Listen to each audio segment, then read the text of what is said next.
Welcome to the Nightly Rant. I'm Mike. And I'm Toria. This is the show where we talk about the awful things that have happened in our day, the awesome things that have happened in our day, and all the things in between.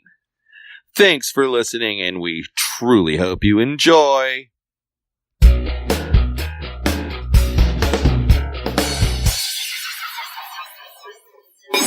Man, I'm upset. You're upset? Yeah. Angry style upset? Frustrated. At people. Tell us why. Well, I know the president, he's kind of nuts. I know this. Like a sack of nuts. I think the last president was a massive narcissist. Okay. I think this president is a massive narcissist. But the last president was smart enough to not let everybody know every single thought he was having.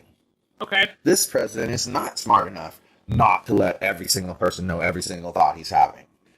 And like Scott was saying, tweeting, who cares if he tweets all fucking day long about things? As long as he doesn't reveal secrets, Right. doesn't try to negotiate trade deals and shit via Twitter, and doesn't badmouth other people. I liked what Scott said about it being like a 21st century fireside chat. Twitter. Yeah. I liked it. That's a good way to put it. Yeah, I agree. I totally agree. And, but the thing is, now Trump's come out and said, the time of economic surrender is over. Right. And that we, as a country, are going to renegotiate bad trade deals that have come from the past. And we're going to enforce trade rules here in our country to protect our workers. Right. And people will scream and bitch and moan about that. I'm sure they will. One side is going to scream and bitch and moan about the economic policies because it's not fair to the other countries. And the other side is going to scream and bitch and moan about the maternity leave thing because it's not fair to people who don't procreate. Right. You nailed it. I mean, those are going to be the arguments. But here's the point. To me, in my way of thinking, I'm going to put it to you guys like this. Let's say that you live in a family of 15 siblings. Jesus, hell of a Your parents were polygamous type people. Not religiously, but just your dad had 5 wives. I don't know. Somehow you're a member of a family of 15 of you guys, little kids. My grandpa had 13 siblings. Okay, well, he apparently was Mormon or he was crazy. No, he was born in 1910. Ah. I'm pretty sure they didn't know what caused that. That's funny. Anyway. So you're in that family of 15, right? And 5 of the guys have most of the money. Right? Right. The other 10 kind of have a mixture of, they're okay down to, oh my God, I'm barely making it. Okay. Right? So you got 5 in the family that are rich. I'm talking filthy rich. Okay. Those dirtbags. And then the other people are just kind of maybe right. the 10 number 1 out of the 10 might be a doctor. Okay. Okay. And then it just kind of goes down from there. Okay. Right. And I don't really care about what job line you attach. It's basically the idea that there's tiered amount of income inside that group. Some are higher, some are lower. It doesn't matter what. Basically, doctor down to slave. Yeah, it doesn't matter what the reason is. Exactly. Okay. How do you think you would feel if you were one of the rich ones and you intimately know what goes on because you're part of the family, right? Correct. Okay, well, because you know what goes on, you know how little Billy contributes to the family. You just know it because you're part of the family, right? But you've managed to make it rich. You're worth $100 million. And Billy comes to you and says, I need help with buying my apartment building because I'm tired of paying rent and I want you to buy my apartment building. If you keep saying yes over and over, what starts out as helping me with my rent once in a while turns into buy my apartment building so I don't have to pay rent, which turns into, hey, how about everybody, since I'm here, I'll be the manager and I get half the rent money that you collect here. And it just, as you see what I'm saying, it just slowly gets more and more selfish. Okay, well, at some point, aren't you, as the rich one, going to say, look, dude, I am not working my ass off to support you Right. because you don't contribute anything. And the truth is, dude, if you contributed $20 to the groceries every month, I'd pay for everything else. Right? Like that's you could literally say that to somebody if you pay that and they still, but you know that they're so lazy that they're not going to even contribute the $20. They're too selfish. So wouldn't you just cut them off at that point? Yes. And say, like, until you're contributing something, we're done, right? Okay, well, that's how I see what he's saying about the era of economic surrender is over. How ridiculous is it that there's certain countries in the world that Do nothing. do absolutely nothing for anybody, Uh-huh.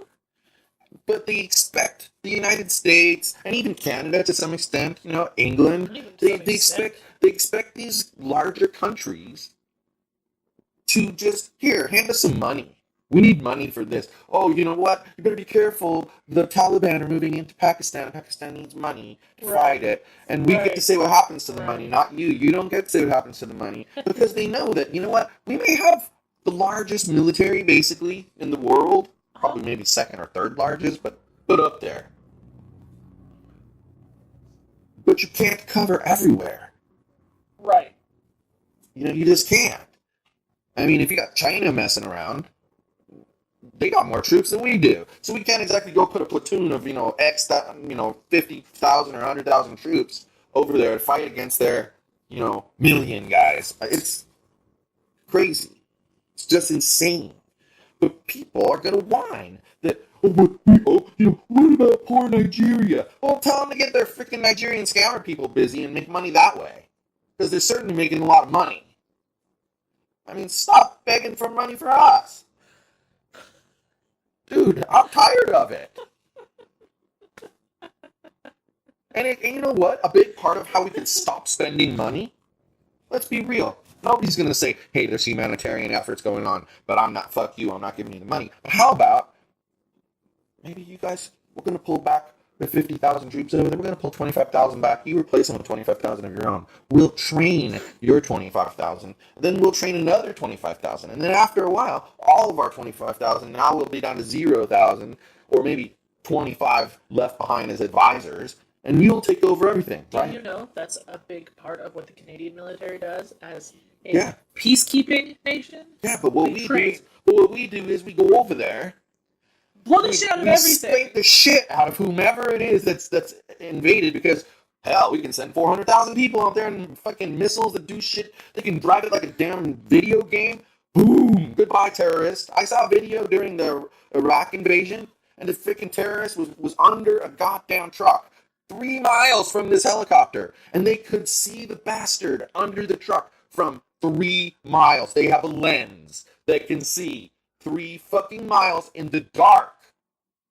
In the dark! What the fuck? And then, listen, they go, requesting permission to engage. And they're like, they come back, please confirm where you see the location. And like, there are 2 trucks. He is under the back of the second truck underneath. Okay, confirm second truck as target. Second truck is target. Fire. Boom! There's no more truck, no more terrorist, dude. Goodbye. From 3 miles away. That guy with his little rocket launcher grenade shit, he couldn't possibly hit them from 3 miles away. So we were safe. That's why these little idiots lose the bigger battles, because the bigger countries like Russia and the United States can mop the ground with them from a distance. It's the coolest thing. Have you ever watched any of those documentaries on these freaking weapons? What do you think? Yeah, I would think so. It's the coolest thing. I think it's amazing. Dear, I've been on military bases and seen some of these weapons. It blows my mind, though, that you can see. And that, I mean, come on, this was, holy shit, 10 years ago? So, okay, if the technology for the lens was 3 miles in the pitch black freaking dark in the middle of the desert 10 years ago, I'm going to bet you they can see 100 miles away now. The ones we used on our we had a camping thing that was in Cold Lake, which is a military base in Canada. Right. and the ones we got to use for the games they had for us could see 3 miles in the dark. And they let teenagers use those. Yeah, see, I'm telling you. The That technology is clearly better. Crazy. Heck, I saw a picture of myself in my Facebook memories the other day, standing in front of an F-18 fighter jet, going, Yeah. No, bomb diggity. I think military technology is amazing. And frankly, that's where I draw the line as well on gun control issues. I think that nobody in private citizenry needs to have and own military-grade weapons. Nobody. Sorry, they don't. You know, I mean, beyond that, I don't care if Jimmy John has a rifle and that guy has a couple pistols. I don't give a shit about that. Careful now, your gun control ideals are becoming a little bit Canadian. I don't give a shit about any of those guns. Well, I don't think that's true. You guys aren't supposed to have guns unless you go get a damn permit. That isn't what I said. You take a 2-hour course. You still have to get the permit. Yeah. And apparently they don't issue that many of the permits anymore. Oh, the hunting license ones, anybody can get one. Anybody can get one. Literally anyone. You should be crazy as shit and get one of those. But the bottom line here is we don't have anything like that in place. And I would only have a problem with military grade weapons and higher. Anything else, right? If people want to buy it, I mean, I think I would classify all automatic weapons as military grade. That's how I would classify them. Why does Joe Blow, living down the hallway from us in this apartment building, need a semi-automatic or fully automatic weapon? Right. On what planet is that? It's for self-defense, supposedly. Well, it's for self-defense, supposedly, right? That's why you have it down in your house. The entire militia Right. cats? I mean, what is happening here? I mean, I'm going to sound stupid, but I'm going to say it anyway. It's like, what does he think he is? MacGyver back there is coming at him, and so he's going to have to shoot 15 people at one time? Come on now. Even MacGyver would do it with a regular pistol. Come on. What if I had to stop to reload? He would have done it, too. Or he would have had a second gun down his butt crack. He would have somehow, somewhere, he would have finished the guy off. MacGyver references are just the worst. Or there'd be 10 guys coming at him, and he'd run out at 5, and he'd have to reload, and the guy would get like 2 feet away from him. Bang! Oh, he just got him. That's how those shows work. There are people who can reload those guns in like less than 10 seconds. Have you ever watched NASCAR people take tires off of cars? That every single type of whatever mechanical thing, it's interesting. There are shows that, oh, I'm a dude that I can take the head gasket off of a car in, 1.9 seconds. And the dude just goes, I'm done. How the hell? 6 different types of rifles that the teenager cadets were like authorized to shoot at different ranges. And we went to this range competition once, and they had a demonstration of these military dudes like assembling and disassembling guns. Oh my god, it was crazy. They could do the big ones in like 12 seconds. This is going to be a controversial episode. So far we have talked positively about President Orange. Which is the worst, and not a usual thing for us. It isn't a usual thing for us. At best, we're neutral. A lot of times, I'm like, at best. There's been maybe twice in the last year that we've been like, okay, that guy's got the right idea there. Well, for me to say that he's done something right is crazy, because I'm way lefter than you are. Yes. Way more left. You sure are. Way more left. And that's good. I don't care. But the point is... But for us to agree that he did something wrong... Yeah, it's like, wow. The guy... And people are going to be pissed about it. But you're right. What a smart move. He, in one paragraph, he put the conservatives back in his pocket and some of the liberals back in his pocket. Because he appealed to a social program, paid family leave, and he appealed to protecting our jobs. No more economic surrender. What a great phrase. The way I kind of see it, and the way I kind of look at it, is if you know a person, and they're like, busily trying to please everybody else, but you see them kind of getting super run down, and they're like trying to have some crazy issues. Yeah. And you see them and you're like, bro, you need to take care of yourself first. Because this cannot do anything for anybody else. Well, why doesn't the country do that? The country's in kind of a shitty state. We all know this. Why should it not take some time and focus on itself? Right. For now. If it changes that 10 years from now, that's a completely Now different story. let's say in my family example though, let's say that people disagree and the rich guy should help the other guy out and he should do all those things for him. You know why they're going to say? Because it's your brother. Okay, but now let's add to the story. So we'll go along with that. Okay, it's your brother. You should buy him his apartment building and you should share half the rent with him. It is your brother after all, right? And you've got enough money to live and die forever. Okay. But then that guy finds out he has cancer. And now he has to fight the cancer. Suddenly people are going to say, yeah, he needs to step, like you just said, he needs to take a step back. He needs to start focusing on himself and he needs to beat this cancer. That's what he needs to do. And seriously, other than his health situation being more in your face, the situations are no different.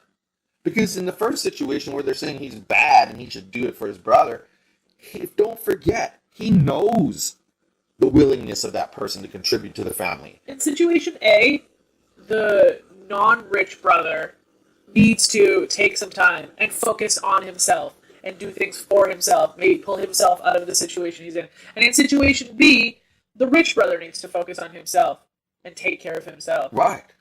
Like, but in either case, the rich brother isn't wrong.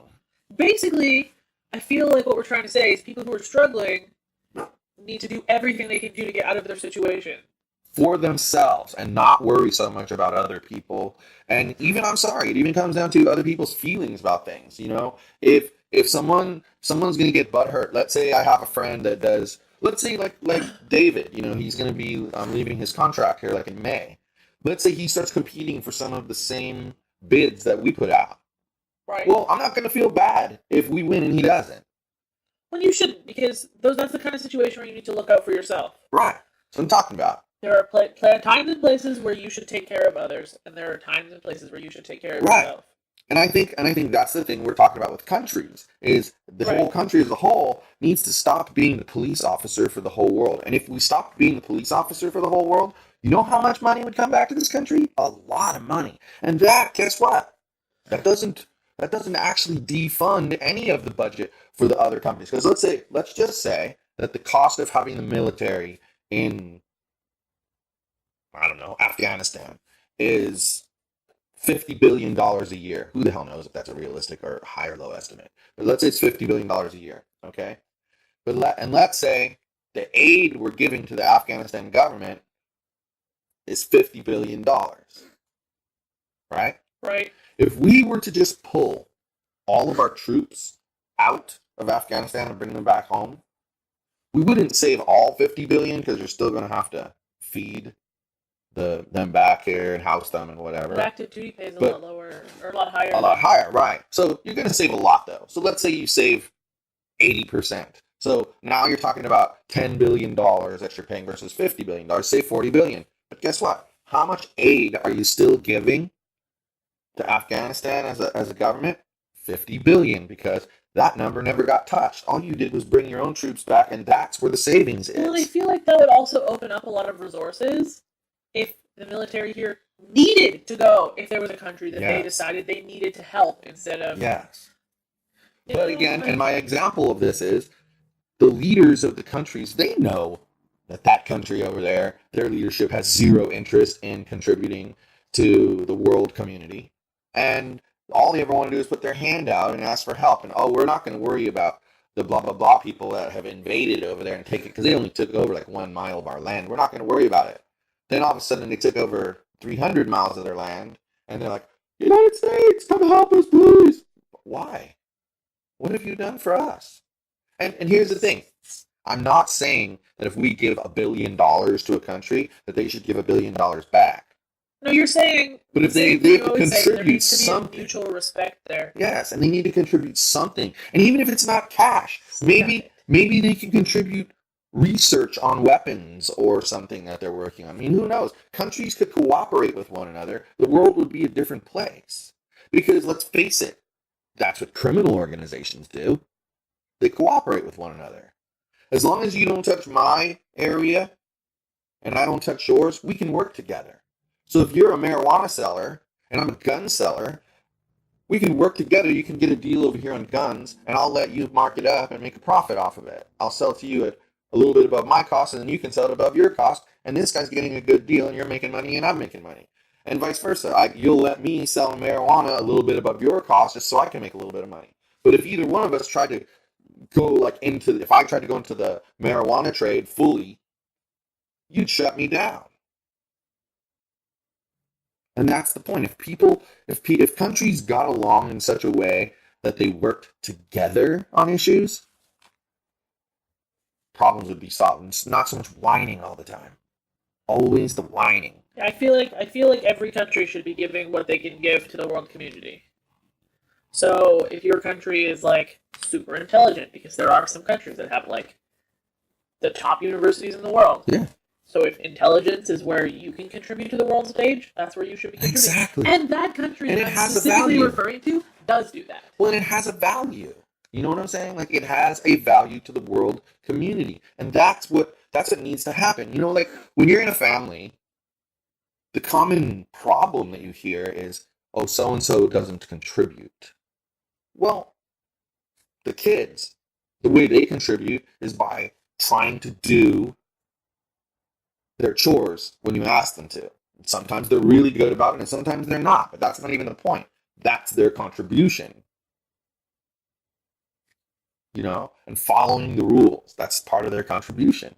And then our contribution, you know, is providing cash to the business we call the family, you know, and it doesn't matter who makes more.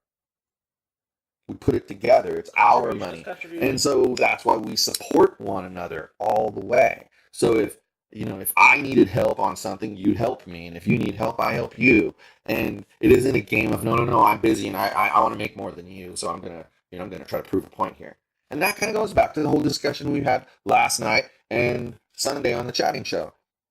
Imagine somebody thinking that someone's going to go to those lengths to screw with them. Like, seriously, who has time for that? Like, it just makes me dawn on me when we're talking about this topic, because you get too far removed, and that's kind of what the person is saying you had to do in order to pull it off. And you go, who has the time nor the energy to go 5 levels down the road and bail on a person and hide? Who has the energy to think that far through on something simple like that? When, of course, I could have just went, oh, turn off the server, click, oh, bummer. You mean like you're going to do in 1 hour and 39 minutes? Yes, that's right. Now you all know what time it is. Anyway, I think that there's things that this guy has done that are good, and there's things that are horrendous, and then there's things that are just, They're things. And I think that if you want to have credibility in a political discussion, you've got to acknowledge all 3 of those Successes things. and failures. And you know what? That's what's funny. Like, when I talk to like one of those people who's like anti-Trump no matter what, people about something he did well, like the tax cut, for instance. I don't see a big problem with the tax cut. Right. I see some issues, but I mean, there's got to be trade-offs. But that's the thing; there has to be trade-offs in order to make things work. You can't just cut everywhere. Some things have to be cut that would normally help you. Right. Because you got to balance both sides out. Can't be all cut. Right. So, I talked to him about that. No. Well, what makes me notice is that those people aren't being realistic. Of course not. And therefore, they lose credibility, at least in my mind, because it doesn't match up to reality, what they're saying. Like, I saw a thing in there, Gavin Newsom, I cannot stand, posted a thing about, so many years ago, Nixon gave a State of the Union address and demanded that the Watergate investigations be stopped and that there was nothing that had been found in years, and nothing was going to be found. And they were anticipating Trump doing the same thing about Russia. So in the comments, so some guy says, well, he's already committed 4 impeachable offenses, so he should be impeached. And someone said, cool, could you just detail what those 4 impeachable offenses are? And someone else said, wow, could you please detail what the 4 impeachable offenses are? And then someone else said, 4 impeachable offenses, ? And what are those? ? And it went on and on and on and on and on and on and on and on like that, right? And someone says, look at all the Russian trolls trying to convince us that Trump isn't impeachable right now. Well, they tried, remember, and it was like overwhelming no versus yes. I mean, it's just funny to me So because it's basically the go-to thing when somebody disagrees that you're a Russian troll.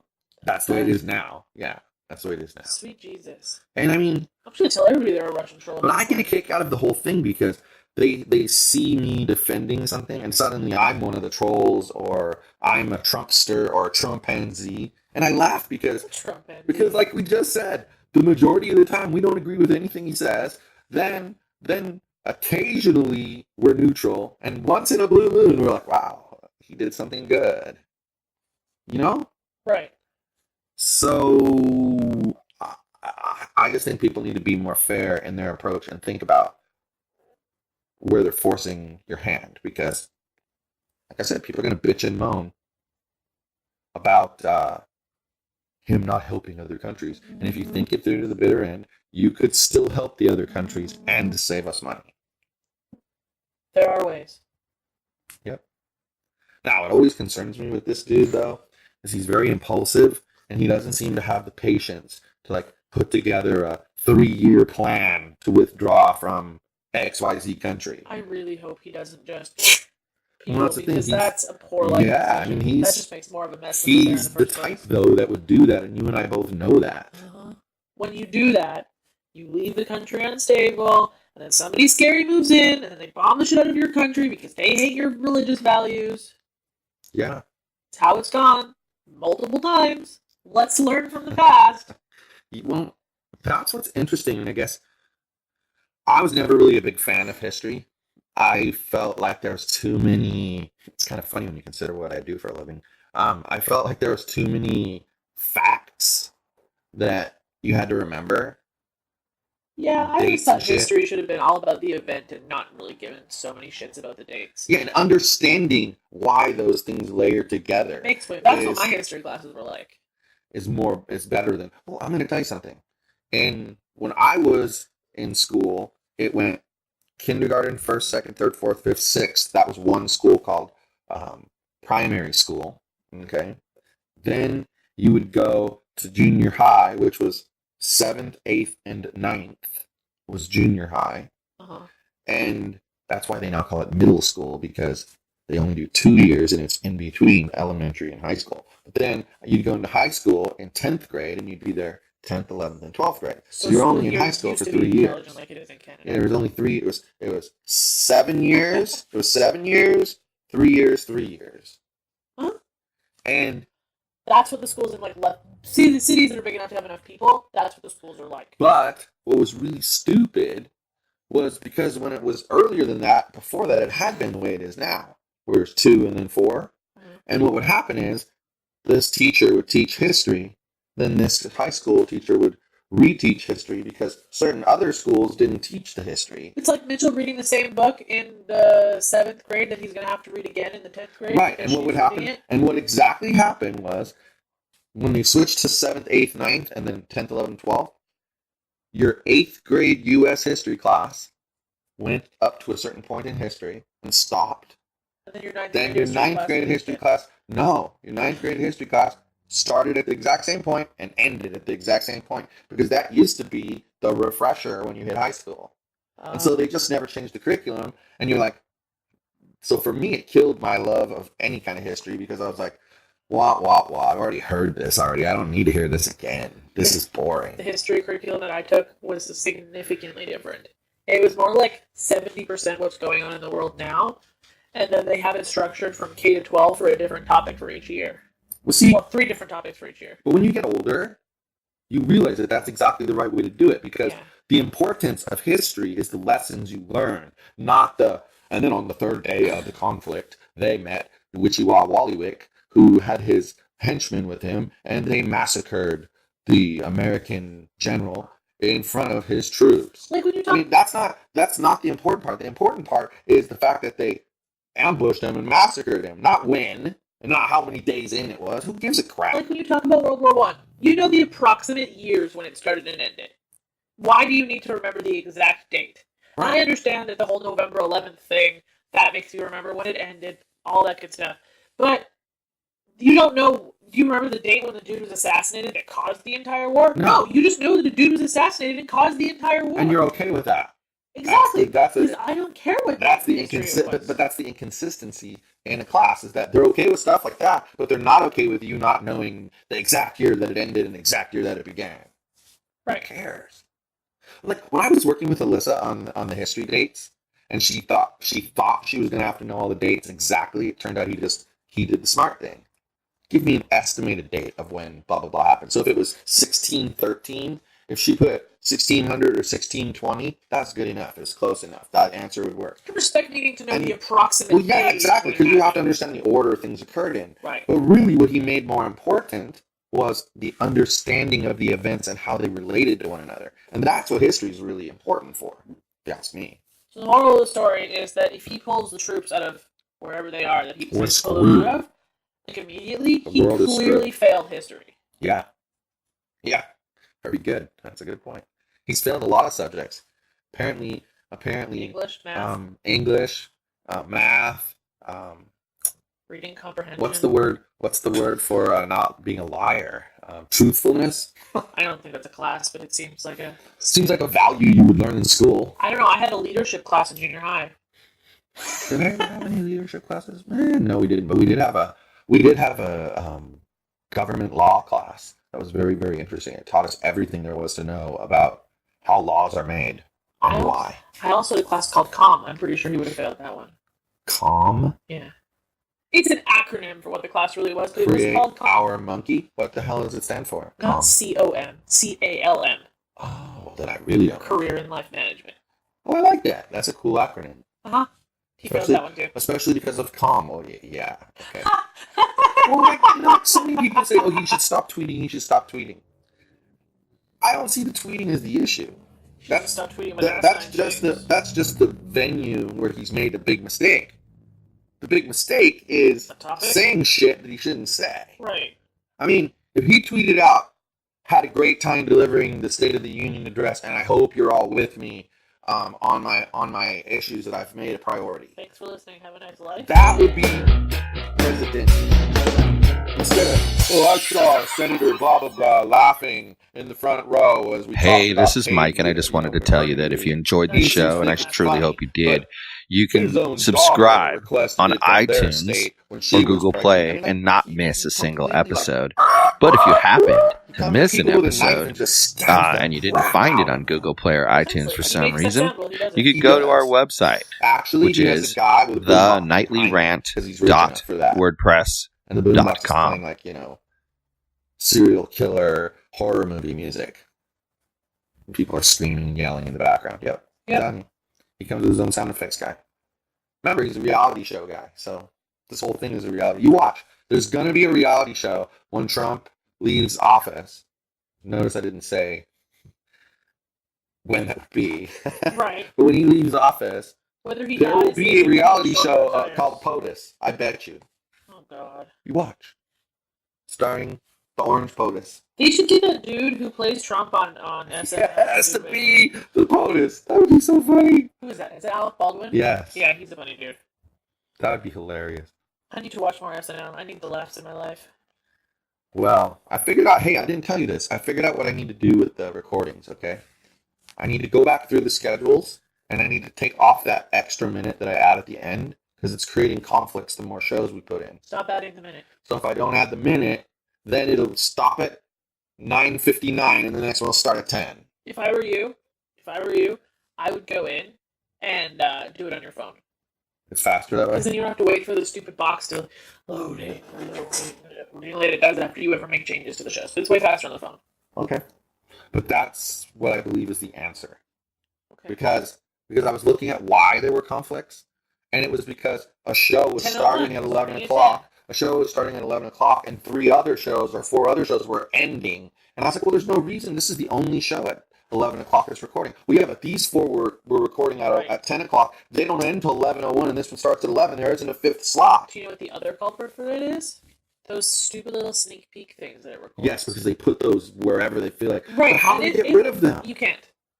Because they're sneaky and they put them as an episode. You know what I know happens? What? I believe, and essentially, this is why I really am so intrigued by podcasting in general. What they're doing when you can record a television show is no different than what people who do live podcasts are doing. So they have the TV show and they air it. It's the first time it's ever been aired. Then as soon as it's done, there's a live copy of it you can download anytime you want to watch it up on the web. Uh-huh. Well, a podcast is the same thing. You can do a live podcast. When you're done, you've got a recording. You put it up on the web. People can go listen to it anytime they want. One's with video, one's with audio. It's the same exact thing. And it's intriguing that that is where... Is that what Adam and Dr. Drew do, is live podcasts? Is that why you can Yes, call in? sometimes. Yes. Well, no, they have call-in. I could do call-in. You should I have could called set in it up. during their recording? Yeah. I You see. have to advertise that time.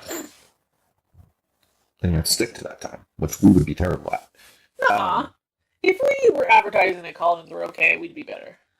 But here's the The deal. call-in is never okay. He's crazy. But here's the deal.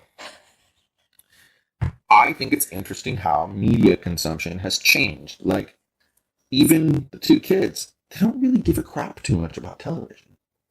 They like their YouTube shows. Uh-huh. That's what they like.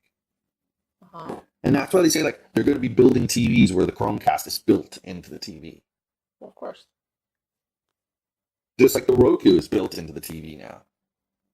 Freaking brilliant. But there are still teenagers who watch a crap load of TV. Yes. It's an environment thing. But most of them still watch a crap load of TV pre-recorded. Yeah. And that's my point. Most people do not consume their media while it's first launching. Look, what? So the hell is commercials? God damn, even us. We have certain shows that we just don't like waiting a few extra days for, so we watch it the night of. But we always watch at least a half an hour into the show of something else before we start watching. That's so we can because- skip the damn commercials. Especially when we watch things on MTV. MTV has the literal worst commercials. They're long too. They're long, they're annoying, they're full of morons, or they're those racist anti-tobacco commercials. Yeah. I hate that commercial. Yeah. Well, That's enough. you know what I'm saying. Stupid I think commercial. it's just interesting that you got a device in your hand now that's probably more powerful than computers were 10 years ago. Yeah. Like, okay, It's your definitely mom's more laptop, but your mom's laptop that just died Uh-huh. not that long ago, right? It's a year now. It was probably not nearly as powerful as my iPhone 7 Plus, It was probably the equivalent of my iPhone 5. but it wasn't nearly as powerful. So my point is, It's doing it I had a device in my hand that was more powerful than a laptop computer. Like, that's crazy. I would bet your 7 Plus is on par with your MSI gaming computer.